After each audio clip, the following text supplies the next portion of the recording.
आप लोगों ने देखा होगा कि कभी कभी कोई इंसान या कोई बच्चा बात करते करते बीच में अजीब अजीब सी आवाजें निकालने लगते हैं, या तो खांसने लगते हैं, या बार्किंग करने लगते हैं, या फिर लंबी सांसें लेने लगते हैं, या फिर अपने जो कंधे हैं उन्हें हिलाना शुरू कर देते हैं।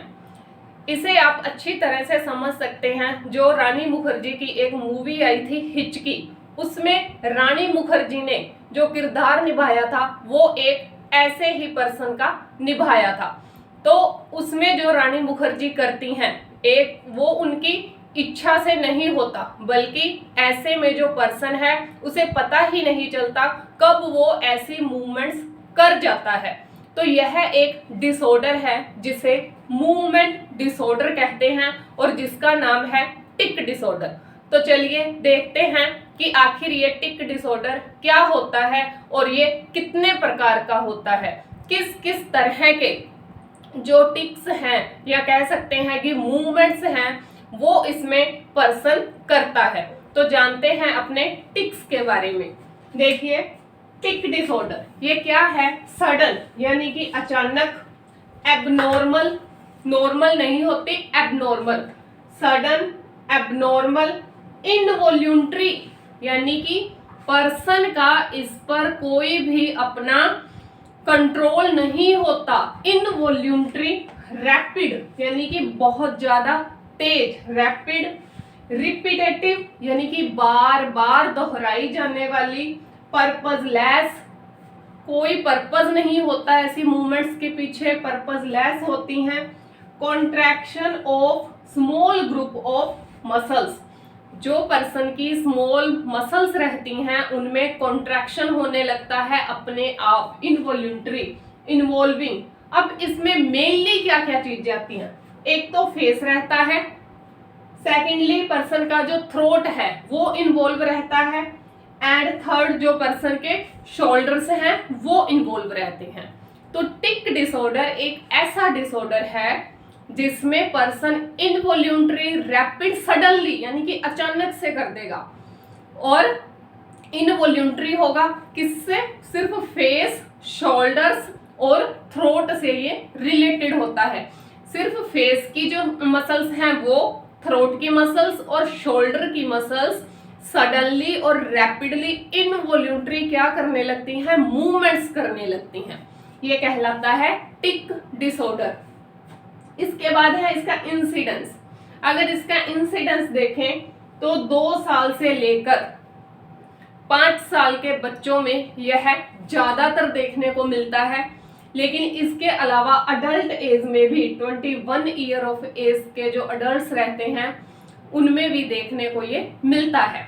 अगर यह डिसऑर्डर छोटे बच्चों को हो रहा है, 2 से 5 साल तक के बच्चों में है, तो यह एक्यूट फेज का होता है और ट्रीटमेंट के द्वारा, थेरेपीज के द्वारा इसे ठीक किया जा सकता है। लेकिन अगर यह अडल्ट एज में हो रहा है, जैसा कि आपने हिचकी मूवी में देखा होगा, तो क्योंकि उसमें जो रानी मुखर्जी थी उन्होंने एक अडल्ट का रोल प्ले किया है, तो उसमें उसे ठीक करना, अडल्ट एज में पहुंच गया तो ये क्रोनिक एज में चल गया। तो क्रोनिक एज में जब चला जाता है, क्रोनिक स्टेज में पहुंच जाता है, तो इससे इम्प्रूव करना या ठीक करना, रिकवरी करना मुश्किल हो जाता है। तो देखते हैं इसके कॉजेज क्या क्या रहते हैं। कॉजेज में टेंशन, किसी भी प्रेशर की वजह से, कोई भी अगर टेंशन है उस वजह से, स्ट्रेस, और ट्यूरेट डिसऑर्डर। ट्यूरेट डिसऑर्डर भी टिक डिसऑर्डर ही है, लेकिन ट्यूरेट क्या है? टिक डिसऑर्डर की क्रोनिक स्टेज है। ट्यूरेट डिसऑर्डर क्या है? टिक डिसऑर्डर की क्रोनिक स्टेज है। अगर पहले ही फैमिली में किसी को ये ट्यूरेट डिसऑर्डर है तो क्या होगा? आगे की जनरेशन में या छोटे बच्चों में भी ये डिसऑर्डर देखने को मिल सकता है। इसके अलावा सब्सटेंस अब्यूज, कौन कौन से हो सकते हैं सब्सटेंस? कोई भी इलीगल जो सब्सटेंस रहते हैं, जैसे कि कैफीन वगैरह हो गया या अल्कोहल हो गया, उनका अब्यूज करने से, ज्यादा अमाउंट में अगर उनका अब्यूज कर लिया जाता है तो भी ये हो सकता है। Fatigue due to illness, person को कोई भी बीमारी है और उससे रिकवरी वो नहीं कर पा रहा, कोई भी फिजिकल बीमारी है और रिकवरी करनी मुश्किल हो रही है, तो उससे वो फ्रस्ट्रेटेड हो जाता है, तंग हो जाता है। क्योंकि जब भी कोई क्रोनिक प्रॉब्लम चलती है, पर्सन को क्रोनिक बीमारी चलती है, तो उसे बहुत सारी मेडिकेशंस डेली लेनी पड़ती हैं। तो उन मेडिकेशन से उस डेली का जो उसका रूटीन बन चुका है, उससे वो पर्सन क्या है, फ्रस्ट्रेट रहना स्टार्ट हो जाता है, स्ट्रेस में रहेगा और ये चीज किसे कोज करेगी, टिक को कोज करेगी। इसके अलावा हंगटिन डिजीज, हंगटिन डिजीज क्या है, हंगटिन डिजीज के अंदर जो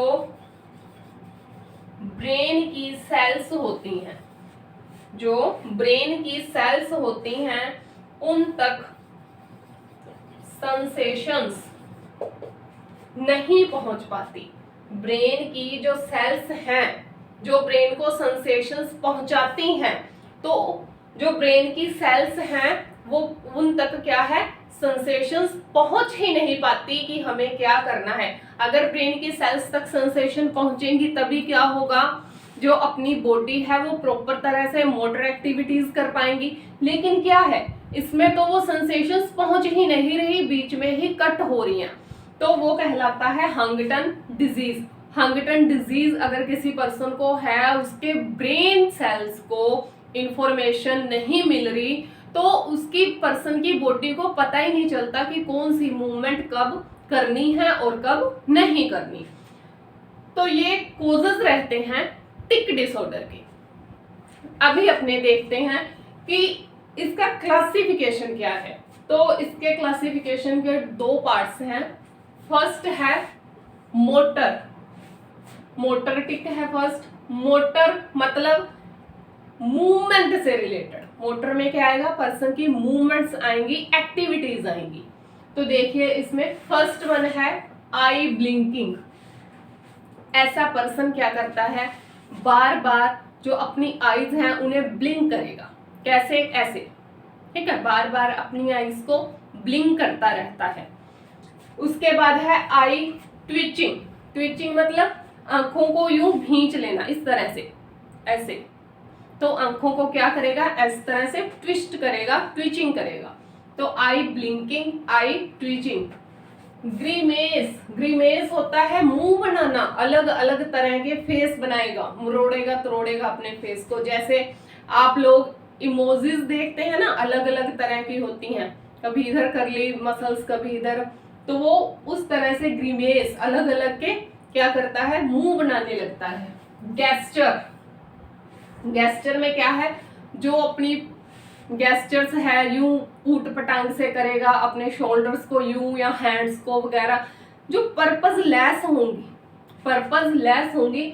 एक मूवमेंट्स होती हैं जो पर्पसफुल होती हैं, जैसे कि अपने किसी को इशारा कर रहे हैं स्टॉप करने का, या अपने हेयर्स जो हैं उन्हें अपने सेट कर रहे हैं। तो बात करते करते अगर अपने ये चीज कर रहे हैं, तो या यूं कर रहे हैं या कुछ भी, तो ये पर्पसफुल एक्टिविटीज है। लेकिन इसमें क्या है, पर्पस लेस होती है, किसी भी तरह से हैंड्स को मूव करेगा, यूं करेगा, कुछ भी करेगा, तो वो कहलाता है गेस्चर के अंदर आता है। स्टीरियोटाइप के होते हैं ये, स्टीरियो बोल सकते हैं इन्हें, स्टीरियोटाइप, स्टीरियोटाइप्स के होते हैं जो पर्पस लेस रहते हैं, जिनका कोई पर्पस नहीं होता मूवमेंट्स का, ऐसी मूवमेंट्स करते हैं।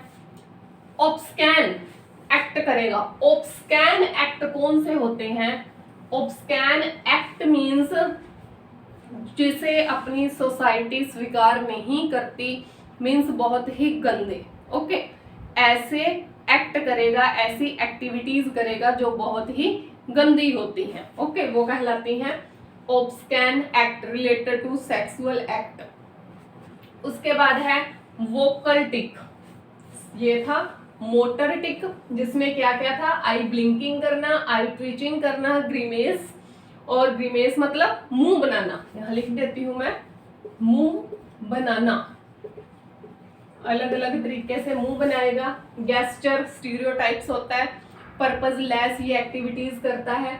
ऑब्स्कैन एक्ट करता है, बिना मतलब के बहुत ही गंदे भद्दे एक्ट करना। ये आते हैं मोटर टिक्स के अंदर, जो कि किससे रिलेटेड है, एक्टिविटीज से रिलेटेड है। इसके बाद आता है सेकंड वोकल। वोकल मतलब थ्रोट से रिलेटेड। वोकल आवाज होता है ना, वॉइस, वी से वॉइस, वी से वोकल। तो वोकल जो टिक है वो क्या होंगे, जैसे कि कफिंग, कंटिन्यू बात कर रहा है, बात करते करते एकदम से अचानक सडनली खांसना शुरू कर देगा। तो वोकल में फर्स्ट आ गया कफिंग, सेकंड आ गया बार्किंग। बार्किंग होगा एकदम से ऐसी आवाज निकालेगा, एकदम से बहुत ही तेज आवाज निकालेगा, भो जैसी या हो, इस तरह की आवाजें।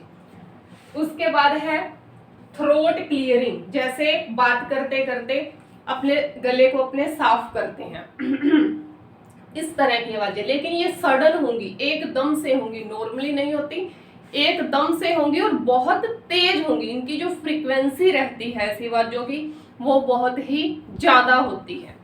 इसके बाद नेक्स्ट है इक्को ले लिया। इक्को, ये वर्ड किससे लिया गया है, ये जो अपने शब्द बोलते हैं, वर्ड्स जो अपने शब्द बोले हैं उनसे।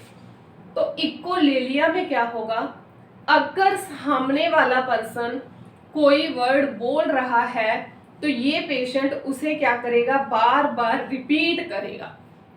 कह सकते हैं रिपीटेशन ऑफ द वर्ड्स, किसी दूसरे के शब्दों को दोहराना क्या कहलाता है, इक्कोलेलिया कहलाता है। जैसे एग्जाम्पल के लिए मान लो कि हमने किसी ऐसे पर्सन को बोला कि आप अपना फोन दे दो, तो वो क्या करेगा, फोन वर्ड उठाएगा और उसे कंटिन्यू बोलेगा, phone phone phone phone phone. ये कहलाता है इक्कोलेलिया। उसे और किसी चीज से मतलब नहीं, सिर्फ उसके माइंड में क्या छप गया, फोन, तो वो कंटिन्यू उसे ही दोहराता रहेगा, phone phone phone phone phone. तो वर्ड्स को रिपीट करना, एक वर्ड उठाया लेकिन किसका, अपना नहीं, सामने वाले पर्सन का, दूसरे का। तो दूसरे के वर्ड को लेना और उसे बार बार दोहराना क्या कहलाता है, इक्कोलेलिया कहलाता है। नेक्स्ट देखें तो कोप्रोलेलिया। एक इक्कोलेलिया रहता है, रिपीटेशन ऑफ द वर्ड्स, एक है कोप्रोलेलिया। ये कोप्रोलेलिया किससे रिलेटेड है, ये जो ऑब्स्कैन था, ऑब्स्कैन एक्ट्स थे, इनसे रिलेट है। इसमें क्या करता है पर्सन, इसमें तो एक्टिविटीज करता है, भद्दी गंदी एक्टिविटीज करता है, लेकिन इसमें भद्दे और गंदे वर्ड बोलता है, उनका रिपीटेशन करता है जी, ठीक है। जो गालियां होती हैं उन्हें क्या है, बार बार रिपीट करता है। उसके बाद है ग्रंट। ग्रंट मतलब, ग्रंट क्या होता है, ग्रंटिंग करना, गुर्राना, ठीक है। तो ग्रंटिंग करता है, गले से आवाज निकालना, गुर्राने जैसी। तो ग्रंटिंग, ये किससे रिलेटेड थे, वोकल टिक से रिलेटेड थे। 2 टाइप्स में टिक को डिवाइड किया गया है। फर्स्ट वन मोटर, जिसमें आई ब्लिंकिंग हो गया या आंख को यूं मिचकना हो गया। उसके बाद ग्रेमेसिंग, मुंह बनाना हो गया। शोल्डर्स की मूवमेंट्स और विद इसके साथ इन्वॉल्व रहता है जो अपने हैंड्स हैं उनकी भी मूवमेंट, लेकिन कौन सी मूवमेंट, जो पर्पज लेस हो। सेकंड रहता है इसमें वोकल टिक। वोकल टिक के अंदर आ जाएगा कफिंग करना, बार्किंग करना या गुर्राना, या कुछ भी इक्कोलेलिया वर्ड्स को रिपीट करना, जो गंदे वर्ड्स हैं उनकी रिपीटेशन करते रहना, ये सब आएगा वोकल टिक के अंदर। और यही क्या है, साइन सिम्टम्स भी पर्सन के अंदर प्रेजेंट रहते हैं। जब कोई भी पर्सन टिक डिसऑर्डर से ग्रसित होता है तो यही सिम्टम्स क्या है, उस पर्सन के अंदर प्रेजेंट रहेंगे। ये नहीं कि सारे होंगे, किसी में आई ब्लिंकिंग की प्रॉब्लम होगी, वो बार बार अपनी आंखों को ब्लिंक करेगा, किसमें आई ट्विचिंग की प्रॉब्लम होगी कि कोई बार बार मुंह बनाएगा। तो ऐसे पर्सन की कंसंट्रेशन नहीं कह सकते कम होती है, लेकिन ये जो मूवमेंट्स हैं ये बहुत ज़्यादा होती हैं। लेकिन कब होते हैं, जब पर्सन किसी ऐसी सिचुएशन में हो जिससे वो कोऑपरेट नहीं कर पा रहा, जैसे कि कोई एग्जाम आ गया या कुछ भी ऐसी सिचुएशन बन गई जो उसकी मेंटलिटी को स्ट्रेसफुल कर रही है। तो स्ट्रेस की कंडीशन में जो ये मूवमेंट्स हैं ये बहुत ज़्यादा बढ़ जाती हैं और उस पर्सन को खुद भी इस बात का पता नहीं होता। जैसे ही वो पर्सन सोता है या उसका माइंड बहुत शांत हो जाता है, काम होता है, वैसे ही क्या है ये मूवमेंट्स कम होनी स्टार्ट हो जाती हैं। नेक्स्ट है इसमें ट्रीटमेंट। ट्रीटमेंट में क्या है, ड्रग्स देंगे, कौन सी, हेलोपेरिडोल देते हैं और क्लोरिडिन देते हैं। ये क्या है, एंटी साइकोटिक ड्रग है, एंटी साइकोटिक, यानी कि क्या करेंगी ये, जो उस पर्सन को थोड़ा काम करने में हेल्प करेंगी। तो एंटी साइकोटिक ड्रग कौन कौन सी, हेलोपेरिडोन देंगे और क्लोरिडिन देते हैं। इसके बाद बिहेवियर मॉडिफिकेशन थेरेपी देते हैं, उस पर्सन का जो बिहेवियर है उसे मॉडिफाई करने के लिए, ठीक करने के लिए क्या है, थेरेपी दी जाती है।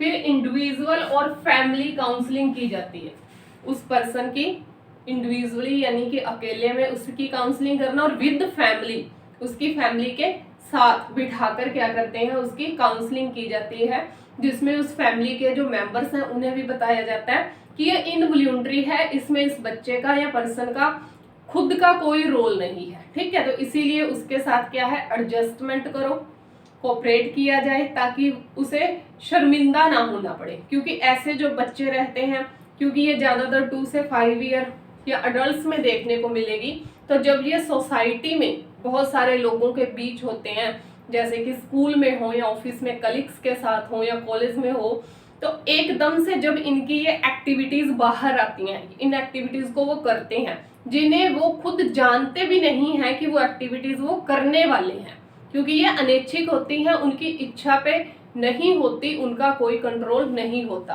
तो जो आसपास के लोग होते हैं वो हंसते हैं, हंसी का एक पात्र बना देते हैं उस बंदे को जब भी वो ऐसी एक्टिविटीज करते हैं, जिससे इस पर्सन को बहुत ज्यादा स्ट्रेस हो जाता है या बहुत ज्यादा गुस्सा आता है, अपने आप पे शर्मिंदगी महसूस होती है।